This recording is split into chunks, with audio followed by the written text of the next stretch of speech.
East Today with Lucy Aharish. Good evening and welcome to the news today. Hezbollah chief Hassan Nasrallah gave an address today in which he again threatened retaliation for last week's killing in Syria of operative Samir Kuntar, which the Lebanese Shiite group attributes to Israel. It comes amid reports that a Russian envoy made a secret visit to Jerusalem last week in order to discuss military coordination in the Syrian arena. Elia Gomberg, diplomatic correspondent for the news today, has the details. After the UN Security Council passed a resolution on launching negotiations between Syria and President Bashar al-Assad's regime and opposition leaders, Russia's determination to solve the Syrian crisis seems to be stepping up as well. According to the Israeli daily Haaretz, Moscow's special envoy to Syria was sent to a secret Middle Eastern tour to discuss the next phases of the international efforts to end Syria's civil war. The Russian envoy Alexander Lavrentiev, which took office only a few weeks ago after being personally appointed by Russian President Vladimir Putin, began his whirlwind tour last week in Baghdad. From there, he traveled to Amman just before arriving in Jerusalem on Thursday. On Friday, he was already on his way to Egypt, as on Saturday, he met with Egyptian President Abdel Fattah al-Sisi himself.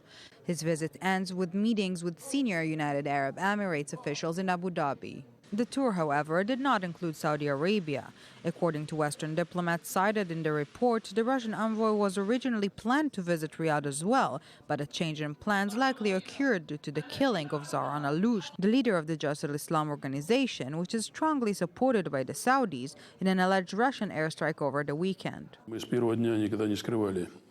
Since the first day, we have never hid. We have shown where we walk, where we bomb, how we bomb, and what the results are. On Sunday, the rebel group revealed the identity of its new leader. We want to assure our beloved people that we are following our late leader Zahran al-Lush's path to achieve the goal he set out for us. Another organization which is stuck in the deep Syrian mud is the Lebanese Hezbollah group, which now has to fight not only in the Syrian front, but on the Israeli one as well. The Israelis are hiding like rats along the border. They are worried, and they should be worried along the border and inside Israel. Their threats will not benefit them.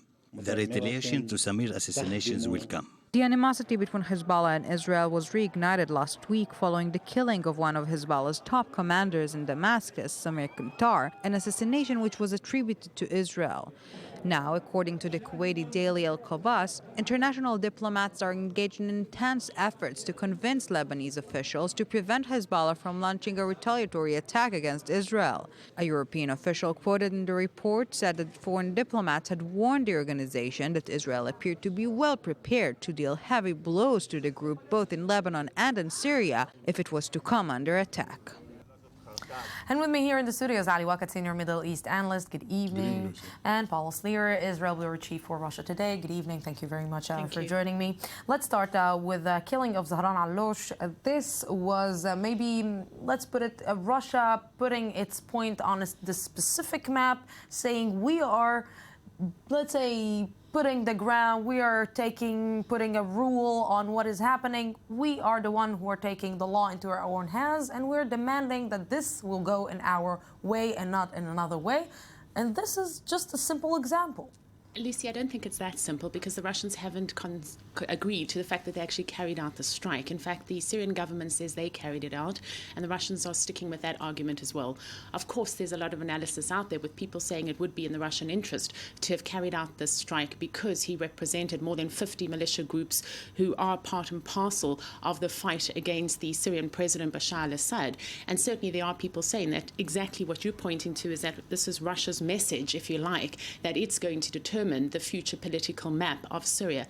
But I think we need to be careful because we need to be very mindful of the fact that Russia has not claimed responsibility. Russia is in charge of the skies over Syria, as you well know. So it is highly improbable that such a strike would happen without the Russians being fully aware of it. But you need to also ask yourself the question, the militias are party to the talks that are being brokered by the United Nations. They're due to start on January the 25th, and they're based on the Russian proposal. So there is a question, why would the Russians want to kill him if indeed he was going to be party to talks that they themselves are proposing? Was he supposed to be part of the talks, or let's say... According to his Saudi sponsor, he was supposed to be part of the dialogue regarding the future of Syria. He was invited to the conference led by Saudi Arabia a week after. He was one of those who signed the document that tried to unify the Syrian opposition around a Saudi American vision to the future of Syria.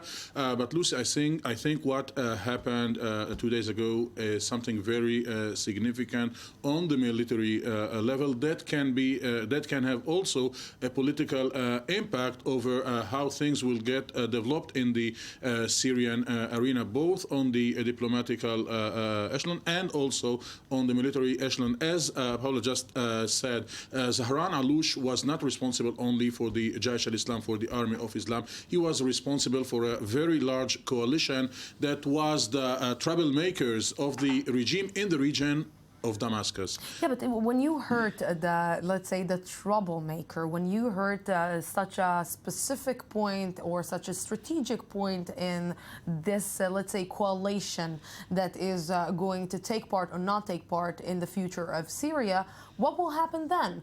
If maybe the other parts of the coalition will say, you know what, you heard him, we are not playing this game anymore with you. I think in both cases this might serve the regime, because the regime want to say that there are no moderate opposition. There are all jihadists. And Zahran Aloush was a Salafist, but a so-called moderate Salafist that fought on the ground the Al-Nusra Front, Al-Qaeda branch in Syria, and the Islamic State, and succeeded to chase them from the region that he controlled. But on the political level, I think that the regime want to see his coalition got dismantled, and to see many bosses, and to try to spread at the maximum the unity of this coalition, in order to see that there is an anarchy among the opposition, and we cannot point one united coalition, of course. Yeah, let's talk a little bit about, you pointed out, let's say, the geopolitical situation. I want to take the tour that we just saw in the report that the Russian envoy did.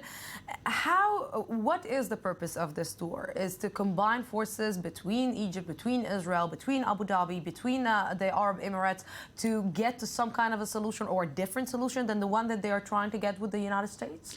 Look, I agree with the comments that were made here, but I also think it's worth putting on the table that Russia does want to see the fighting in Syria end. I think a person would be hard-pressed to say that it's in Russia's interest that the civil war, or call it what you want, continues inside Syria.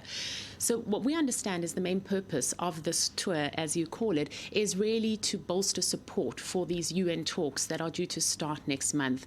The talks, as I mentioned, are based on the Russian proposal. So what the Russians have been saying from the beginning, and in this respect they've actually won, in inverted commas, is let the Syrian President Bashar al-Assad stay in power. Let's have the two sides at the negotiating table, still with Assad there, because if Assad has to step back now, you'll have anarchy, and this is what the United States and the Western powers have been arguing for, is they want him to go, but it does seem as if they've come to the party, and Assad is going to be there for now.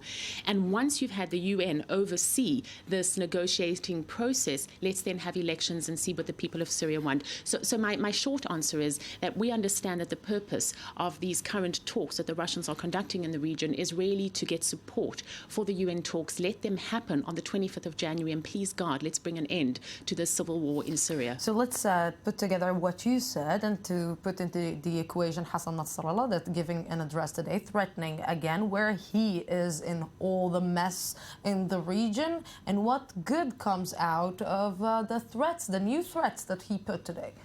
Well, I think, Lucy, when we saw Hassan Nasrallah in this afternoon, he looked very much confident, or much more confident than he was last week, a couple of hours after the killing of Samira Kuntar. And in my opinion, this is due to the assassination of Zahran Aloush, and the fact that this is one significant achievement that the Syrian-Iranian camp had scored in the last days. In my opinion, I understand in the last days that we cannot talk about a Russian-Iranian-Syrian Syrian camp.